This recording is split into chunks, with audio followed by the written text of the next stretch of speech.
السلام عليكم ورحمة الله وبركاته. إن الحمد لله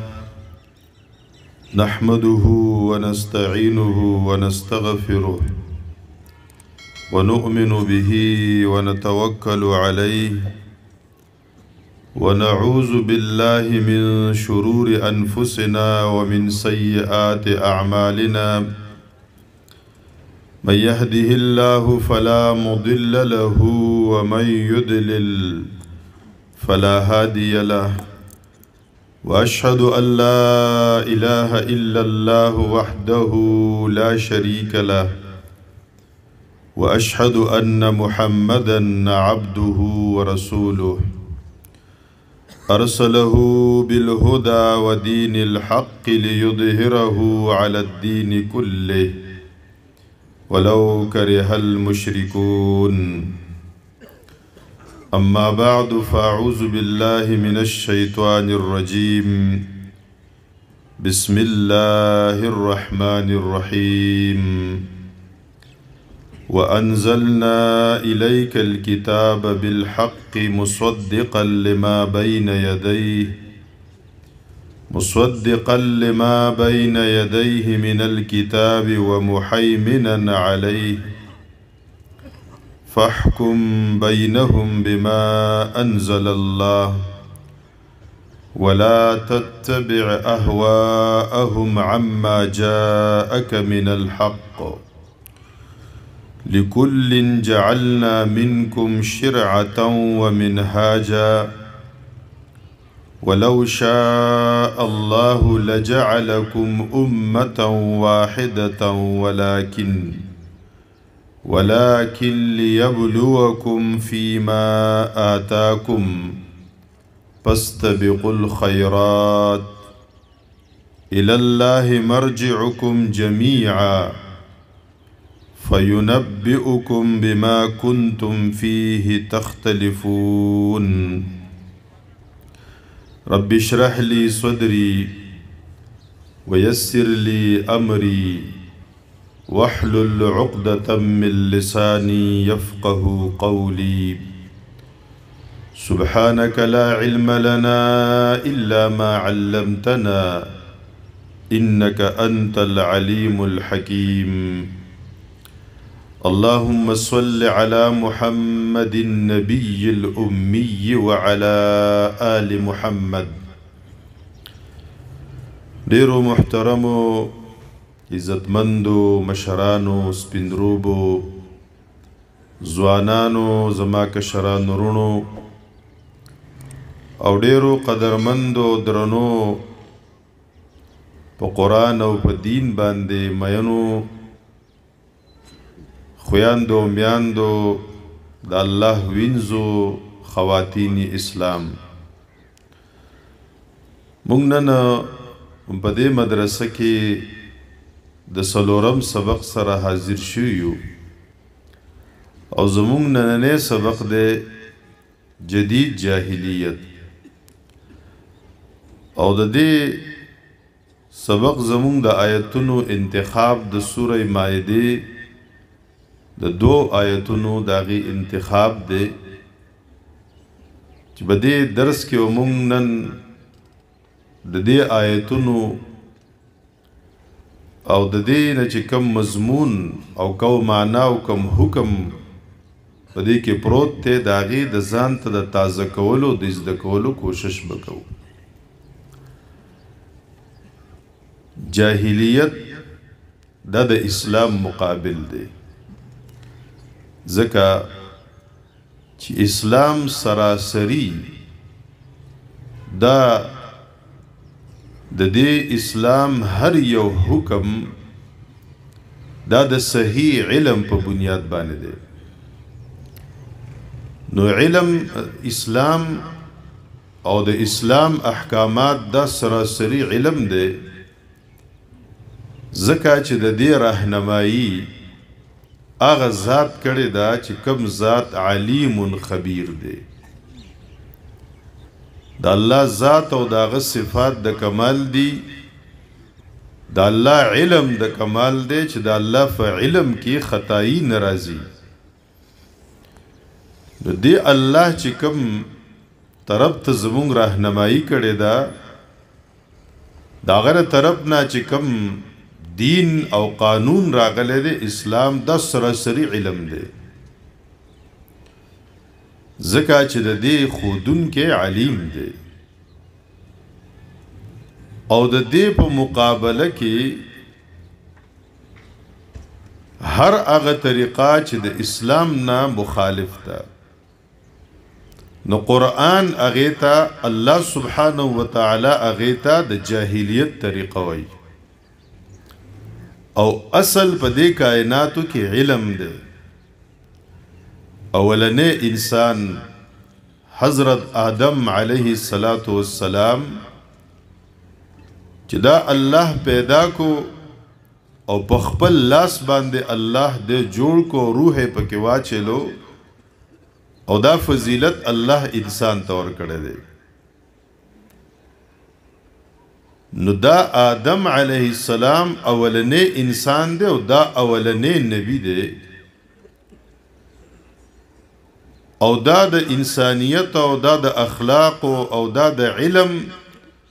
د ډیر لوی پوره علم سره الله تعالی غ پیدا کو رسول او نبی مقرر کو دا چې څومره گمراهی دي شرک دی بغاوتونه دي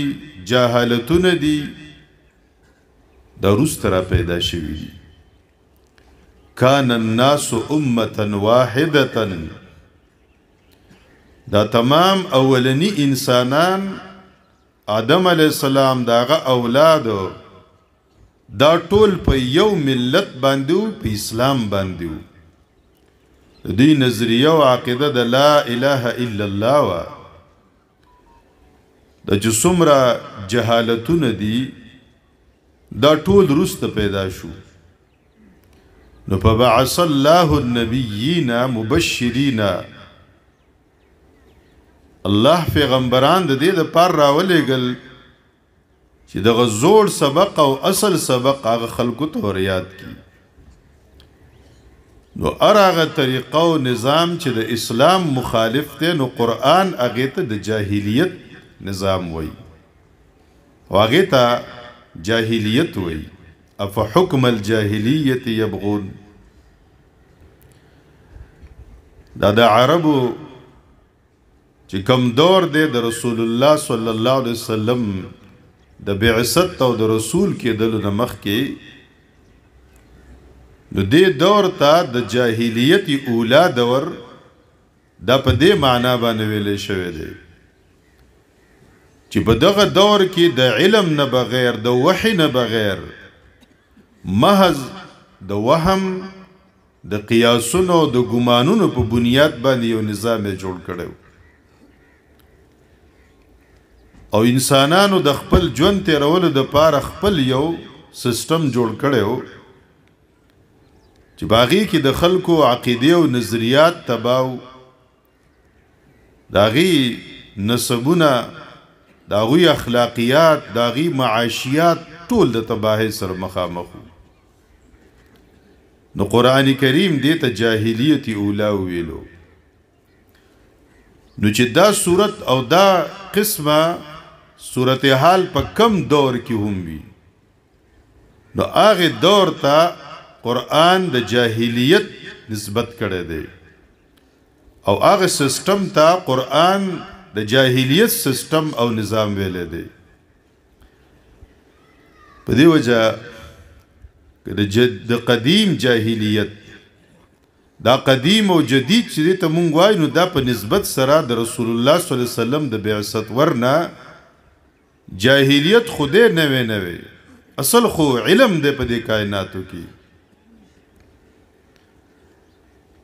دا د جاهلیت اوله چې مون قرآن کریم بطور خاص سوره انعام چې سړی مطالعه کی د جاهلیت اغا ظلمونه او داغي اغا قمقلتوبونه اغا بالکل مخ تراشی عبد الله ابن عمر رضی الله عنه یو تابعی را لی او دا غنی تپوس وکو چې د صلات خوف ذکر خو په قرآن کې شتا خو د سفرانه سفر دا تفصیلات خو په قرآن کې نشته او مونږ سفر کې 4 رکعات دوکو عبدالله ابن عمر رضی الله عنه ته جواب ورکو ورتوای یا ابن اخي كنا قوما لا نعلم شيئا اے ورارا مونږ داسې یو قوم چې مونږ د دین او د ژوند او د اسلام او د رب بدی هیڅ باندې نه پوهېدلو مونږه فبعث الله الینا محمدا صلی الله علیه وسلم نو الله مونږ ته محمد صلی الله علیه وسلم رسول راولېږو فإنا نعمل ما رأيناه يعمل مونږ به هغه شانتي کار کوو څنګه چې مونږ رسول الله صلی الله علیه وسلم لیدلې دی چې هغه څنګه کړی دي معنا د دې تفصیل د احادیثو د رسول الله صلی الله علیه وسلم نه معلوم دی چې رسول الله سفرونه کړی دي اوږدانو باقي کې قصر کړی دی او دا چې کله مکه دا په صحابه باندې تنگ شو د ذالک کافرانو د طرف نه حبشو ته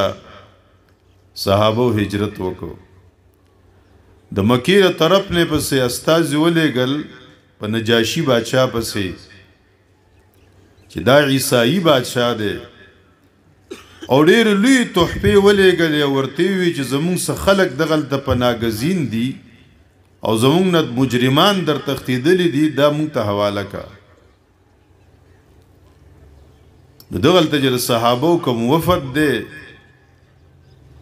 د حکومت د طرف نه هغوی ته اطلاع میلاو شي چې تاسو دربار ته حاضر شئ دی صحابو کې جعفر رضی الله عنهم موجود دی اگر ملګرو ته وی چې نن به تاسو خطیب او تاسو له طرف نه خبرې کوونکې زما د عیسایانو د بادشاہ دربار ته چورلل نو بادشاہ ته سجده ونه کړه وی سجده ولې ونه کړه وی مونږ ته خپل رسول صلی الله علیه وسلم خو دې چې سجده به صرف الله ته کوو او بیا نجاشی دی تپوسو کو چې تاسو عیسائیت ته ولې نتلئ تاسو یهودیت دین ته ولې لا نړئ چې تاسو د محمد صلی الله علیه وسلم داغه رسالت ومنو داغه دینم قبول کو نو دی جعفر رضی الله عنه دغلته او تقریر کړی دی دی ورته وایي ایها الملک اے بادشاہ كنا قوما على الشرك نعبد الاوثان مونږ داس یو قوم چې مونږ د بوتانو عبادت وکاو او مونږ به د الله سره داغه مخلوق شریکول ودا د مونږ د نظریاتو حالو ونأكل الميت مونږ به مرداري خوړلې ونسيء الجوار مونږ به د یو بل سره ډېر بد گاوند کو مونږ معاشرت او زمون گاوند په معمولی سیس باندې د چا ینه تویول دا مونږ ډېر لوی جرأت او ډېر شجاعت ګڼلو دا د جاهلیت اوله اگه عکس ته چې د دې بادشاہ په دربار کې جعفر رضی الله عنه بیان کو نبی کریم صلی الله علیه وسلم یو ځلی او فرمایل چې کمی زنانه خاون وفات شي کدا واده شوی یو که واده شوی نه نو دا به 4 میاشتې او 10 ورځې عدت تیری او د دې عدت دوران کې به دا کوشش کی چې د خاون د اوسېدو په کور کې دا تیر کی ضروری کارون د پاره وته شي اوسېدل بالته کوي او دې دوران کې به دا ډول سنگار نه کوي نبی کریم صلی الله علیه وسلم زنانو ته ترغیب ورکو چې تاسو د الله شکر نه ادا کوئ. د جاهلیت زمانه کې چې به د یو زنانه خاون مړ شو نو یو کال پورې به د هغې دپاره په کور کې یو ځان له کوډله جوړه کړې وه. حبشن وړوکې کمرې ته وایي کوډله. او دا یو زنانه به د دې سره هېڅوک نه میلاوېدل. د دې غسل نه او د دې لامبل نه او د دې نوکان به غټ شو یختاب چې یو کال یو سړی او زنانه پاتې شي په یو ځای کې او هغه انسانان ورسره نه میلاویږي او د هغې صفایي نه وي نو یو کال بعد به د هغې نه شیشکه جوړه شوي. نو یو کال پس به دا زنانه راووتل یو څاروی به راوستلی شو خر به یا بل څه او دې زنانه به یو پچه گزار کړه او د هغې نه پس به دا د پلار کر او د رونو کر روانه شوه. رسول الله فرمایل چې دغه جاهلیت ته وګورئ.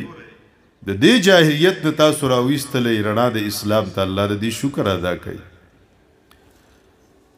د زنانه د میراث په باره کې قانون سو د جاهلیت چې میراث به هغه څوک اخلي چې څوک ډز کولی شي او توره والی شي او قوت او طاقت یې نو ماشوم به میراث نه اخیستو او زنانه به میراث هغې د میراث حقدار به دا نه ګڼلی کېدله. اسلام دا تعلیم راکو چې میراث د قوت او د مال د ګټلې او د طاقت په بنیاد باندې نه تقسیمیږي. دا د رشتې په بنیاد باندې تقسیمیږي. دا د مور او د پلار نه دا زویم پیدا دی او دا لورم د هغه نه پیدا ده. دا خور او ورور د یو پلار اولاد دی. دا د جاهلیت نظامو چې خپل لور دا په خپل لاسو باندې ژوندی خښول بلکې د پیدایش په دوران کې به زنانه بار ته ووتل کندې به یې کنلې وې نو چې ماشوم به پیدا شو جینۍ به بس د پیدایش سره به هغه کندې ته ورګزار کړی شوله چا به د سمندر چپو ته هغه ګزار کړی. دا د اخلاقیات د بد اخلاقۍ انتها وه. دا جاهلیت چې چرته به یو سړي ښکلی کاڼې وموندو بس هغه به ځان ته ودرو د هغې بغیر چاپېره تاوېدو د هغې نه به د خپل قسمت ښه کېدلو بدېدلو تمه ساتله. دا جاهلیت او دا دې زمانه کې چې څومره جاهلیتونه دي په اسلام کې دننه را پیدا شوي دي جدید جاهلیتونه. دا هر جاهلیت دا هغه زوړ جاهلیت یو تسلسل دی او د هغې بقا ده. تاسو یو حدیث ته توجه وکئ چې دا رڼا الله مونږ ته راکړه قرآن او سنت چې رسول الله صلی الله علیه وسلم وفات کېدو نو دا حدیث بار بار فرمایلی په غټو اجتماعاتو کې چې ترکت فیکم امرین زه وفات کېږم تاسو ته ما دوه خبرې پرېښودې که دا م راټینګ کړه چېرته په جاهلیت کې مبتلا نه شئ. یو قرآن کریم او دویم د رسول الله صلی الله علیه وسلم احادیث. عبدالله ابن عباس رضی الله عنه فرمائی چې نبی علیہ الصلوۃ والسلام فرمایل ابغض الناس الى الله عز وجل من يبتغي في الاسلام سنة الجاهلیه. ډیر مبغوز او ډیر قابل د نفرت په انسانانو کې الله ته هغه څوک دی چې دی په اسلام کې د جاهلیت طریقې راوباسي. دی په اسلام کې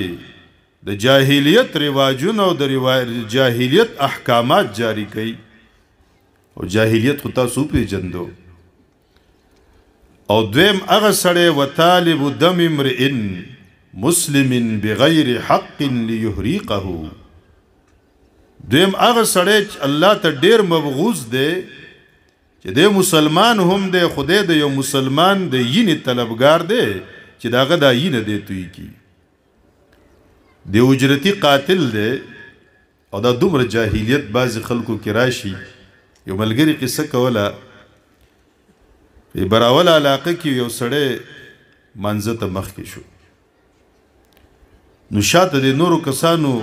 هغه ته وی تر شاته شمنځ ته مخ کې کېږي ولی تعداد ورته یاد کو چې ته خود دومره کسانو قاتلی ناغه سوی دی جاهلیت ته تاسو توجه وکړئ هغه وی چې دا اجرتی قتل کول په قتل پیسې اخیستل دا خو زما کسب دی او روزګار مې دی دا خو عبادت دی بس مونږ خو ما الله لکوم دغه خو زما روزګار دی دا جاهلیت دا ماډرن جاهلیت دا جدید جاهلیتونه چې په اسلام کې څوک را پیدا کوي نو دی الله ته ډیر مبغوز دی کله اگر که مسلمان دی خدای ډیر مبغوز دی الله ته قابل د نفرت دی دا نوی جاهلیتونه چې په مونږ کې را پیدا دي او د فتنې په صورت کې را خواره شوي دي نو په هغې کې یو جاهلیت هغه د تجدد جاهلیت دی تاسو سوچ وکئ چې الله سبحانه وتعالی د خپل کتاب د تشریح د پاره د خپل کتاب د اصطلاحات باندې خلق د پوی کولو د پاره خپل رسول محمد صلی الله علیه وسلم مقرر کړی دی رس معلم دی چې دا معلم دا د الله په پوره نگرانی کې دی او چرته خطا کیږي نه ما او تا خطا کیږو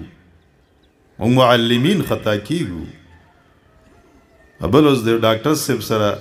یو ماشوم می معاینه لبولو زمانه بل مریض مخ کې ناست نو هغه دوايانې او تلیکلي دوباره وته چې کولې نو دا دوايي د غلطه در کړې ده به د خپل چې وکړو دوباره نو دا دوايي ما غلطه لیکلې ده نو تلار شغه ستور ورته وای چې ډاکټر صاحب وای چې زه خطا شوی ما دا ما غلطه لیکلې ده یو غلطی ما وکړو دا یو وتا وکړل سر په سر باندې پاتې شو نو دا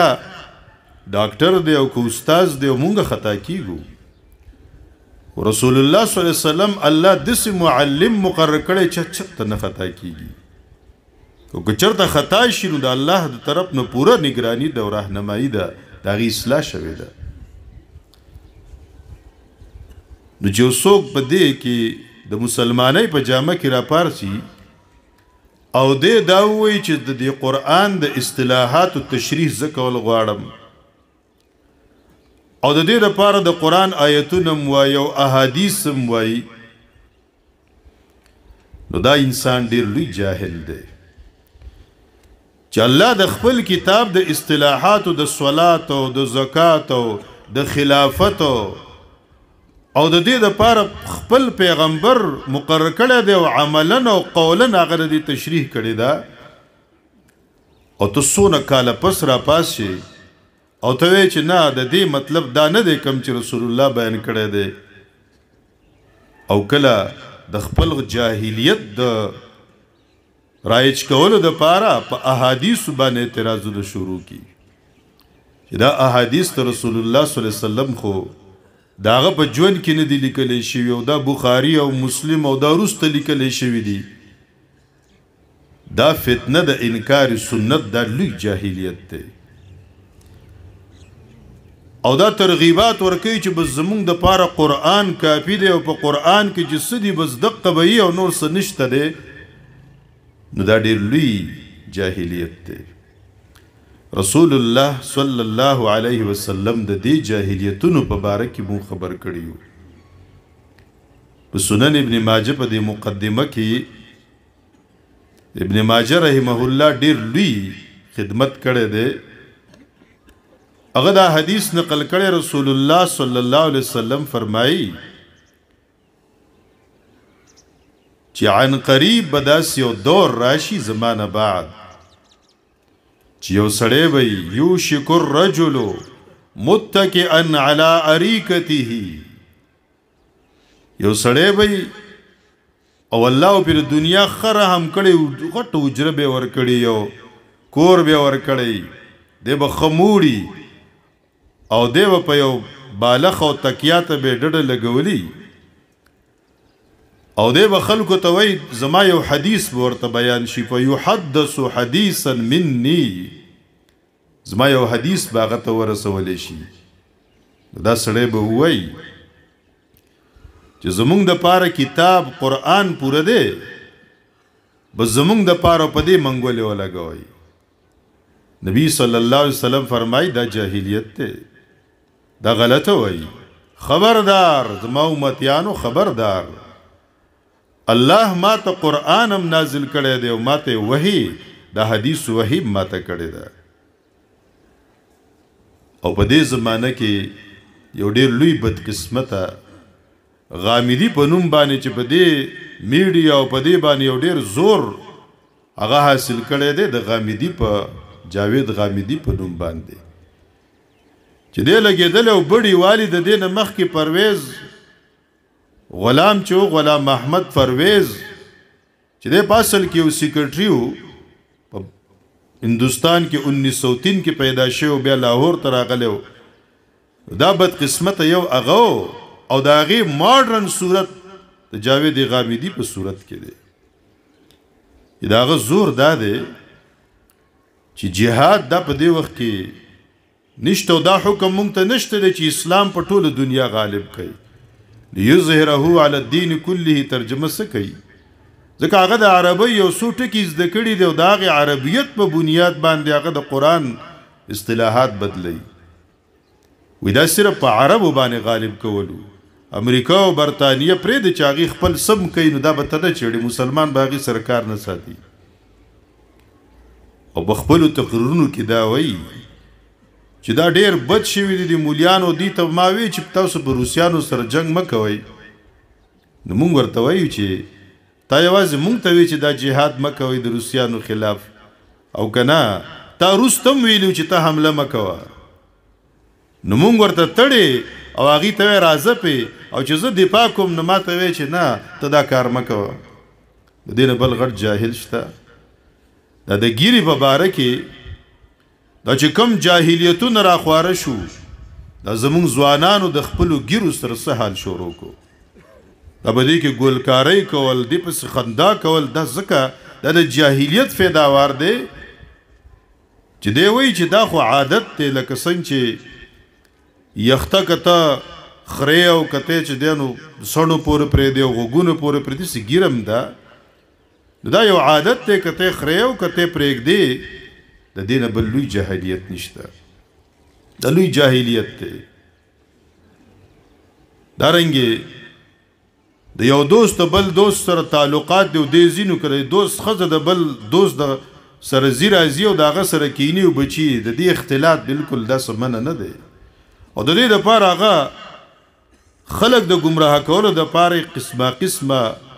د عربی الفاظ او لغت ډکشنریان یو د زور په هغې ورکړی خو دین اسلام دا خو وحیده دا خو د عربو پورې او د عربیت پورې محدود نه دی دې دپاره خو الله خپل رسول رالیږلی دی دا ډیر لوی جاهلیت راخور شوی دی دې سره ډیر ځوانان او ډیر مسلمانان تاسو ګورئ زه په دې رمضان نه په دې بل رمضان کې زما ګاونډیان دي نو ښځې استاذه د سکول کې خاونې ډریور دی د ټکسي د هغې جومات کې تراوو کې نه نو ما کور کې له بچو نه تپوس وکړو چې د پلانکي ګاونډي زمونږ یو ورځ هم تراوو کې نه په دویم هم نه مانځه کې هم نه دا ماشومان هم ما ته ووي چې هغې په حرم شریف په امام پسې د کور نه دلته مونځ کوي په نیټ دغه باندې ځان ته راړولې په نیټ باندې او دوی وایي چې بس دا هم د غامدي فتنې والي بس امام په کم ځای کې هم دی په حرم کې دی کور نه پسې ودرېږه او بس تا پسې جمع کېږي د دې نه بل لوی جاهلیت نشته دا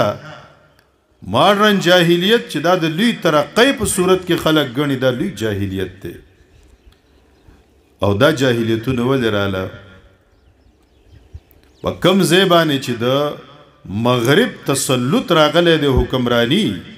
الته چې څوک ذهني غلامان شو نو دا جاهلیت په هغوی کې را پیدا شو. دا د استشراق معنا دا ده چې يهودي دی او عیسائی دی او هغه قرآن او حدیث زده کړي دی او هغه عربي زده کړي ده او دیره د ریسرچ نوم ورکړی دی چې دا مونږ تحقیق کوو. د دوی تحقیق دی ته ورسېدو چې ابو هریره بدنام کو.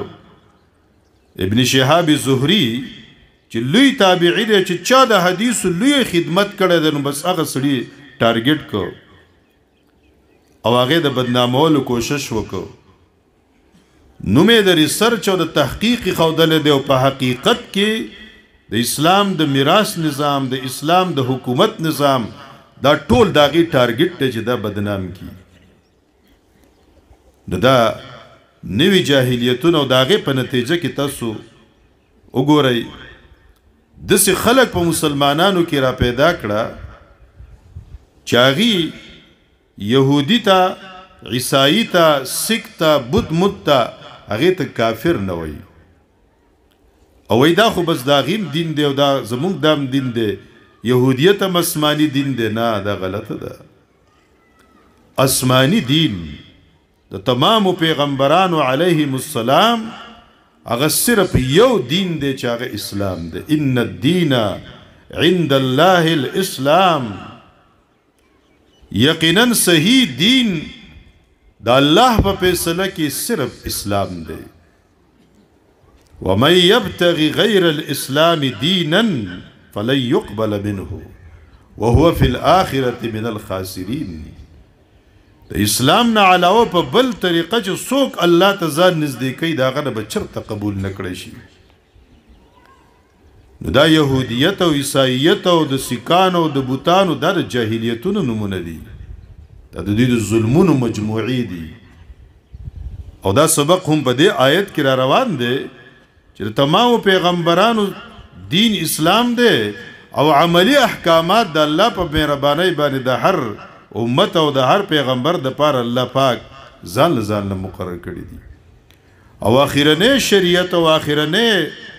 د عمل تیرولو د پاره طریقه صرف عقد چې کوم محمد صلی الله علیه وسلم ته الله خودله. او په مسلمانانو کې د دې جاهلیت په نتیجه کې دا خلق را پیدا شو چې د رسول الله صلی الله علیه وسلم سیرت او د رسول الله سنت وېدا پسبندګي ده او دا په دې نوې دور کې او ماډرن دور کې دا نه چلیږي. نو چاوي دا وحشیانه قانون دی او څوک په دې جاهلیت کې مبتلا شو چې دا خو ظلم د ظلم باندې مبني دی او دا د زنانه سره ظلم دی او دا د نارینه سره ظلم دی او دا په دې دور کې چلی دی نشو چا دا باندې شروع کې مونږ په پویږو نه. د سونه کلونو تیر شو تا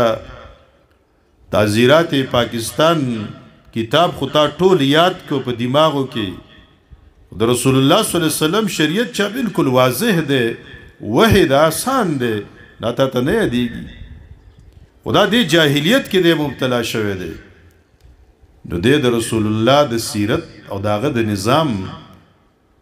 باندې بل نظام ته او د نورو خلکو اخلاق او داغي تهذیب ته هغه ته غوره وای او د رسول الله سنت ته غوره نه وای. داغه په مقابله کې دا پسماندګي ورته وای.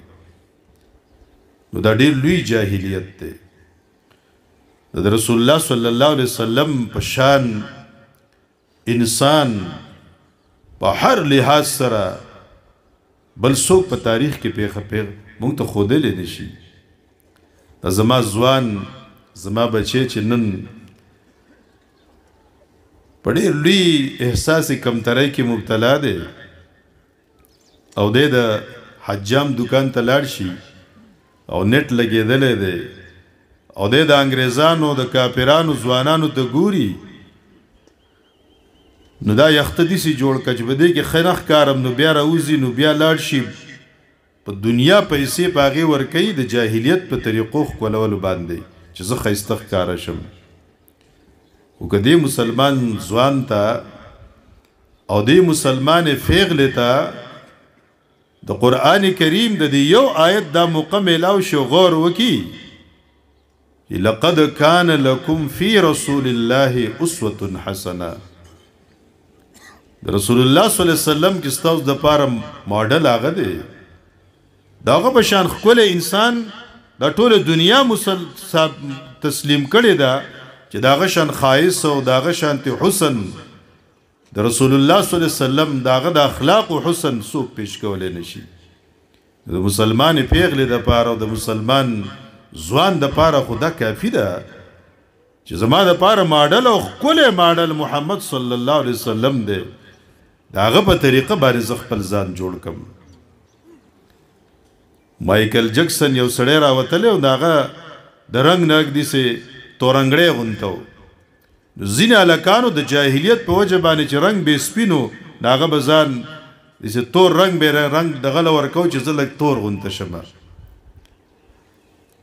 او په یورپ کې تاسو ګورئ یو سړی خپل سترګه وبایلل خپل جامع وبایلل خپل ګوتی وبایلل دوا ځکه چې زه ځان سي ناشنا انسان جوړ کم نو پوزه کټ کړه او سترګې ویستله او ګوتی کټ کړه د ځان نه دا جاهلیت دی دا نوې جاهلیت دی او دا هم د دې په نتیجه کې را پیدا شو چې مونږ د خپل دین باندې او په خپل پیغمبر صلی الله علیه وسلم داغه په سنت باندې یکسو نشو نو ځان به مونږ ته خپل الخکار کیږي په شریعت باندې چې په دې یکسو شو د شعائر الاسلام سره بغض پیدا شو دا ولې در جاهلیت په نتیجه کې د شعائر الاسلام سره د جمعات سره د منځ سره د داغه د مراکز سره مینا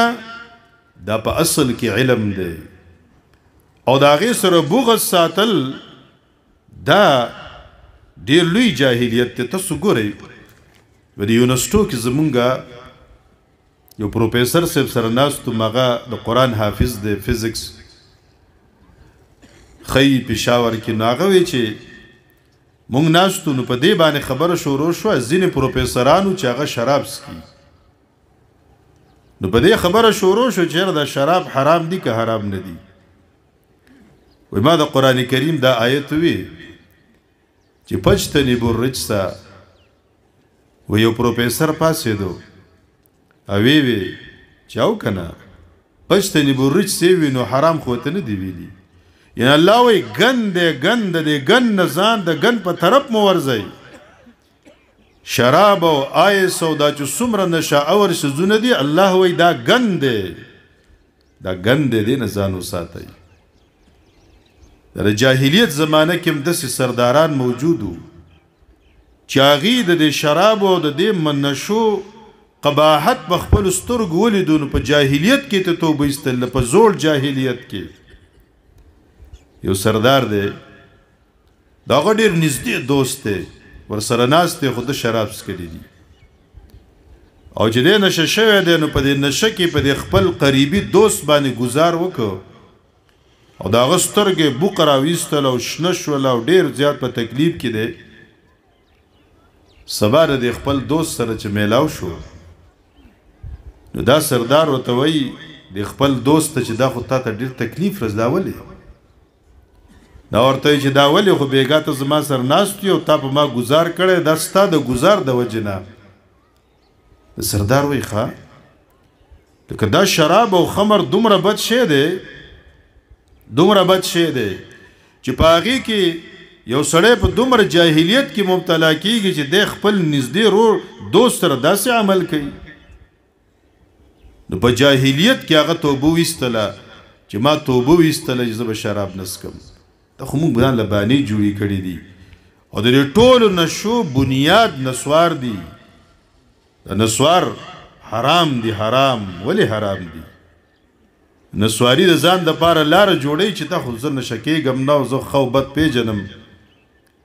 دا په دی لحاظ سره میډیکلی لحاظ سره دا طبي لحاظ سره حرام دي دا ته چې په شونډه کې په کم ځای نسوارګ دی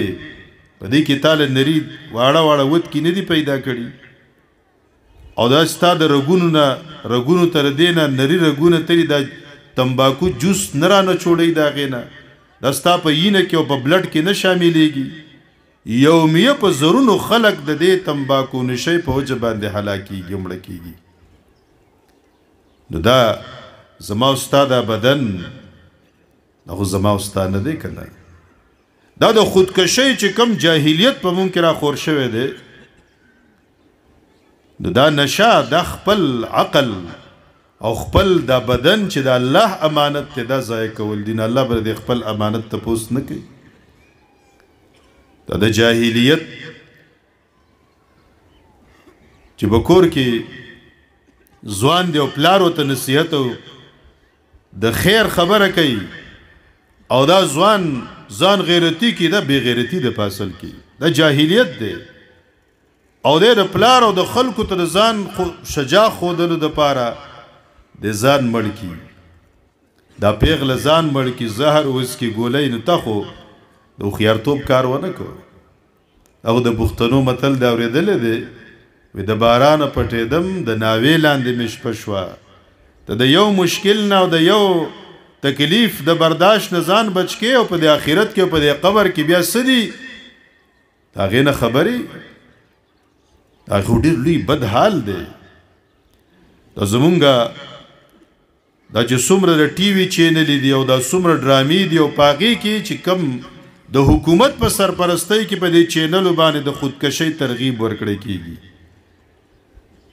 دا ډرامه دا مصنوعي یو شی جوړ کو دا لک دی بس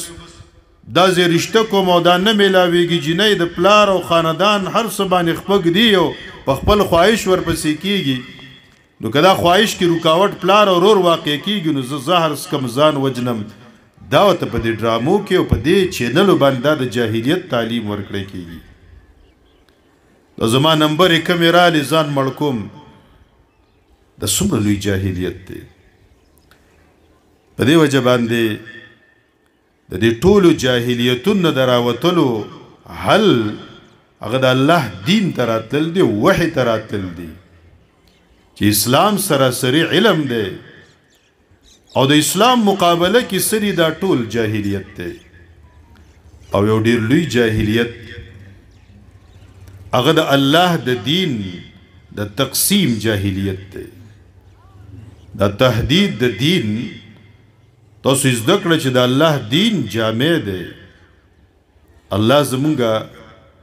د دنیا د ژوند د پاره د صحت د پاره څومره پوره تنظیم کړی دی دارنګ الله زمونږ د ټول ژوند د تیرولو د پاره یو نظام را لګلې چې دا نظام ډیر جامع دی پدې کې د عقیدو نظام دی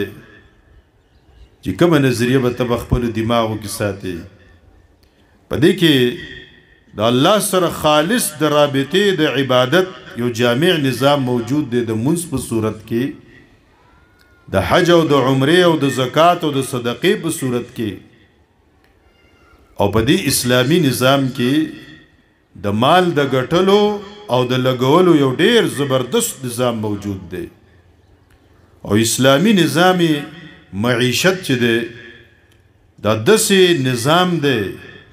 چې په دې باندې د عمل په نتیجه کې پوره خوشحالي او مالداری پوره ترقی په معیشت کې چې راځي دا د اسلامی نظامی معاش کې راځي د جاهلیت زمانه کې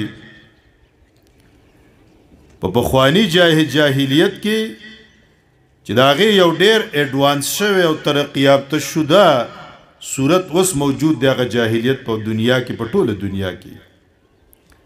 چې یو سړي بچا له قرض ورکو او میاش په پوره شو لا یا کال به پوره شو نو به ورته وی کته ټیم سیوا کې نو مالو په دې پسې اضافه دومره راکې او کله باغه اصل قرضه د چاون او هغه به زر لس درهم او سل درهم وو او سود بداغه دو چندو ته ورسېدلو او داغه په وجه باندې چې په کوم معاشره کې سودی د دومره جاهلیت دی جاهلیت نظام دی چې پاغي کې دشمنی پاغي کې نفرتونه دا څومره دوه غټ جنگونه چې شوي دي عالمی جنگونه او یا وس روان دي نو دا هم د سودی نظام په نتیجه کې دي. سودخور انسان چې داغه مخې ته یو سړی مړ کیږي او محتاج دی، په دې ټیم کې هم دی ګټې اخیستی دی چې پیسې در کوم قرض در کوم خو ګټه به راکوي. نو دا د جاهلیت نظام، دا سودی نظام، دا د جاهلیت نظام دی. دا تاسو ګورئ په امریکا او برطانیه او بین الاقوامي سطح زمونږ په وطن باندې څومره د سود شرح څومره سیوا ده او د سود باندې څومره د زمونږ ټول معیشت په سود باندې جوړ شوی دی. او د سود دا د الله سره جنگ دی او د الله د جنگ او د مقابلې څوک دي. دا سود په نوی نوی شکلونو کې په مونږ په معاشره کې په مونږ په کورونو کې رایج شوی دی. الله سود هم حرام کړی دی او د سود د پاره چې څومره هیلی دي څومره چلول دی نو هغه هم حرام کړی دی. یو زنانه ده هغه خپل وینځه خرڅه کړې ده په زید ابن ارقم باندې رضی الله عنه، بیا د هغې نه دوباره اخیستلې ده نو خرڅه کړې ده مثلا په 100 درهمه او پیسې نه دي ورکړې، پیمنټ یې نه دی کړی، بیرته د هغه نه په کم ریټ باندې بیا اخیستلې ده. عایشه رضی الله عنها خبر شوله، ورته وایي چې زید ته ووایه که دا بیعه دې ختمه نه کړه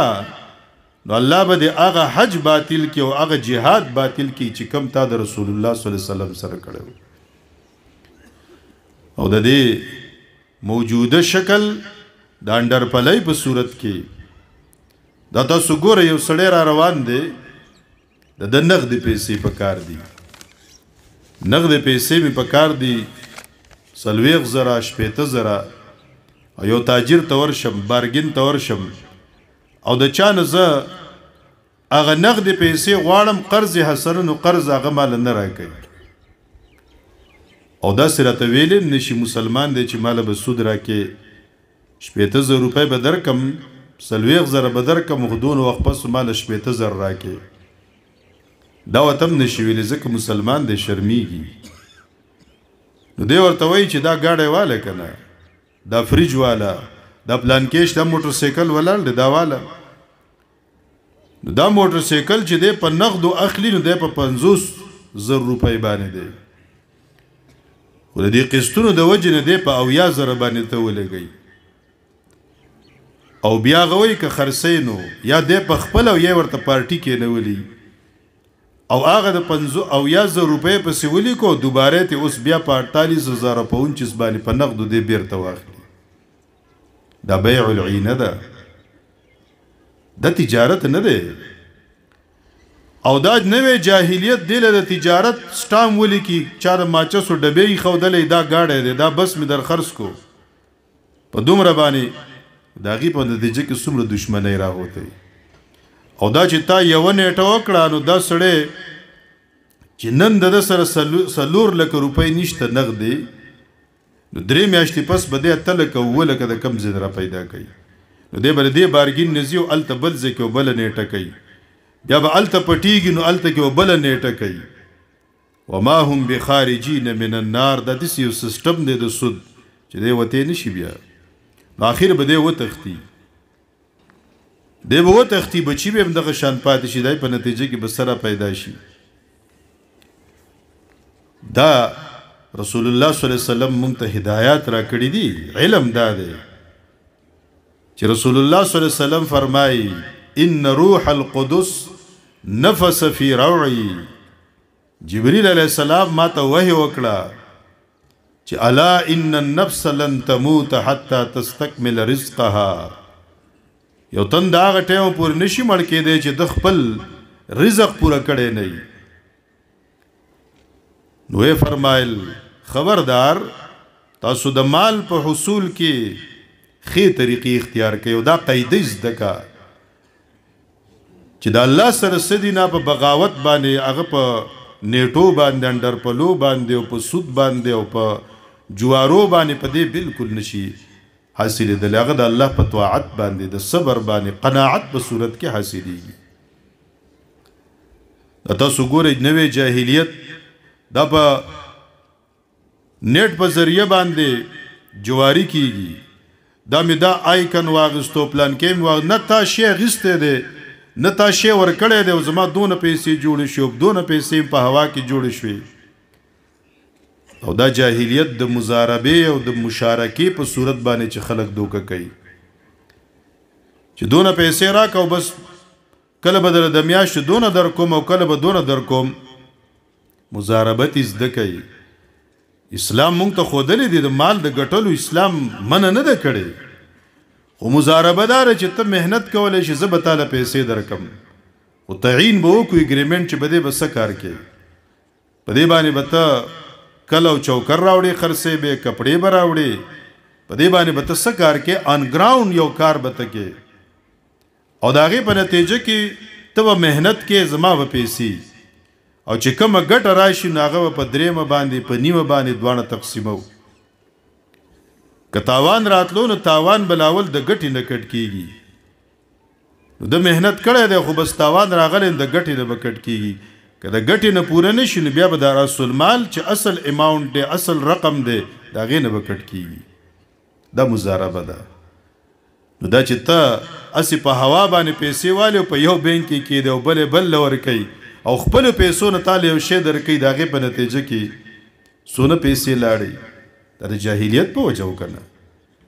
مزاربت شته مشارکه مشته خو ان ګراوند به یو کار کې دغه بینکونو والم ناشتي ست په کور کې 2 لک روپۍ دي کنه سود خو دې ته وای چې هغه خو سړی ظلم وکي زیاته به بکس کې پرتی دي وراوړه دلته په دې بینک کې دا د سود دکانونه دي دې بیا چې یو سړی متقی دی او تقوادار دی او نیک سړی دی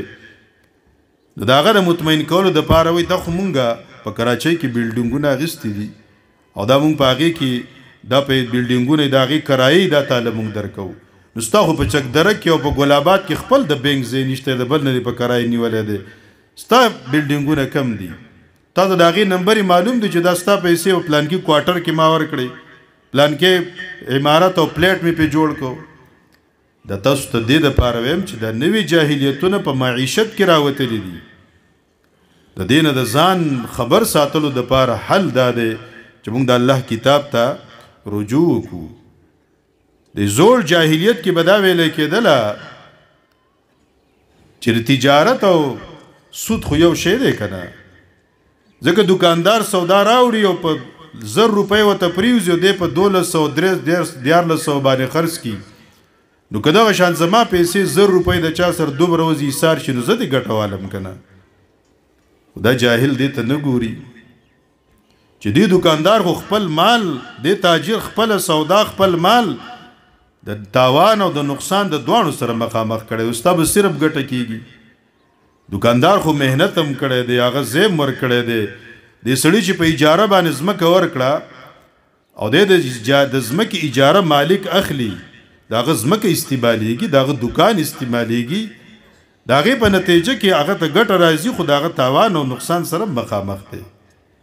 د دې لار بندول د پاره خلک به دې دوکه کې جنا مونږ بم کله لګ درکو کله ډیر درکو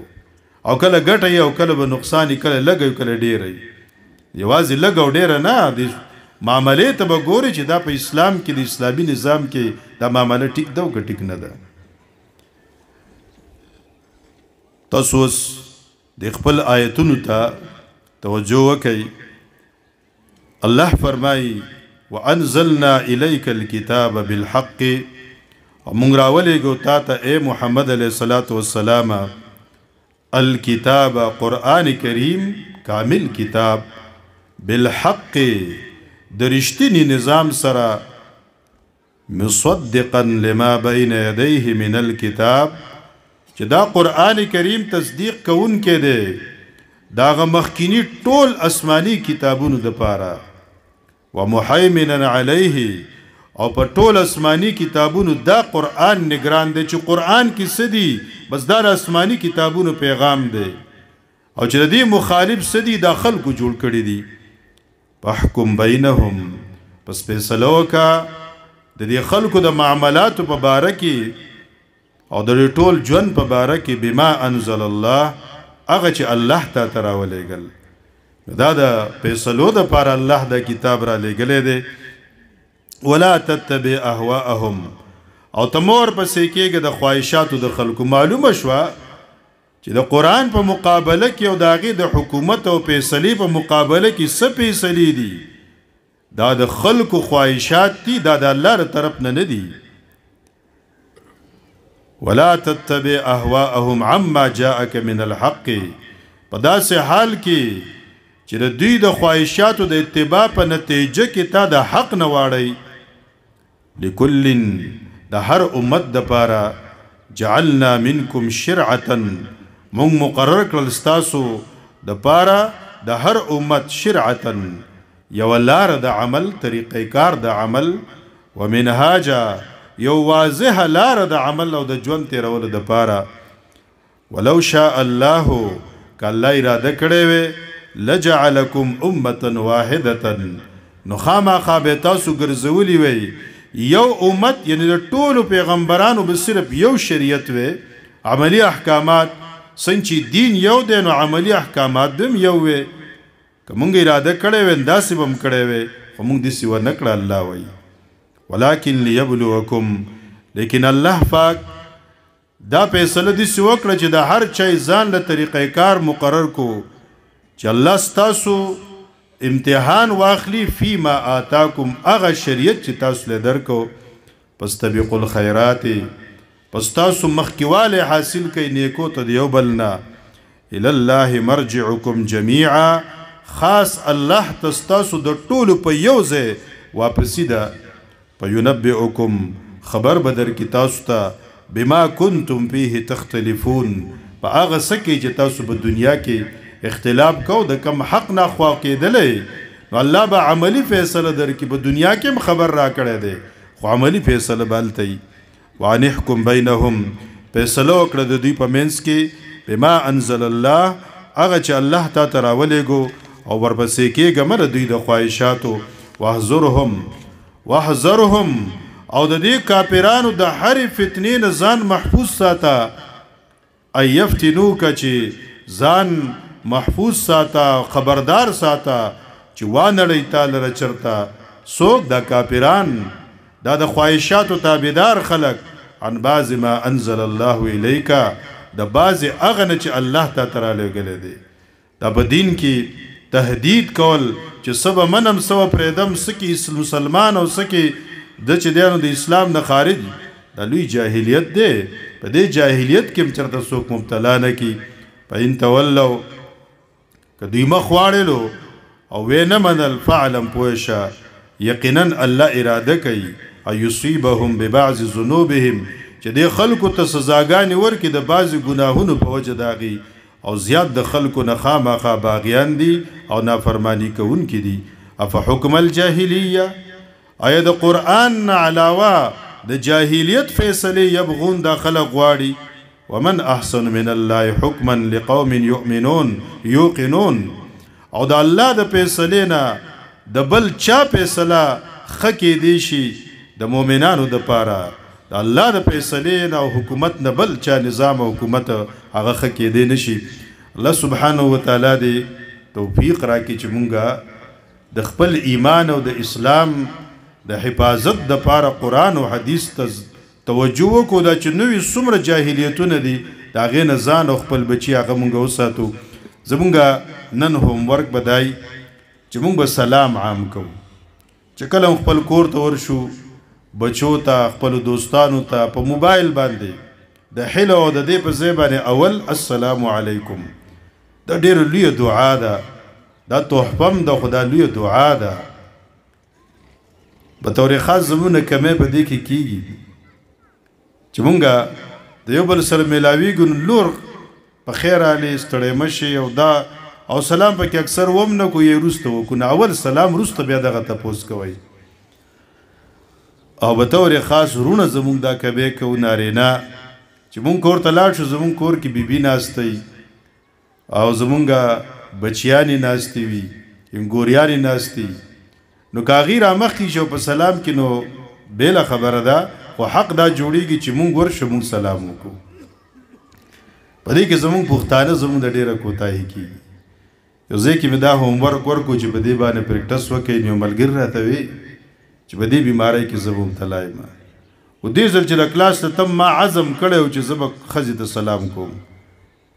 د کوره پورې خو چې وردن نه شوم ومې لیدله ناسته وه بس ما زه به دې ته سلام کوم بېرته شیطان را باندې غالب شو سلام یې ونه کړو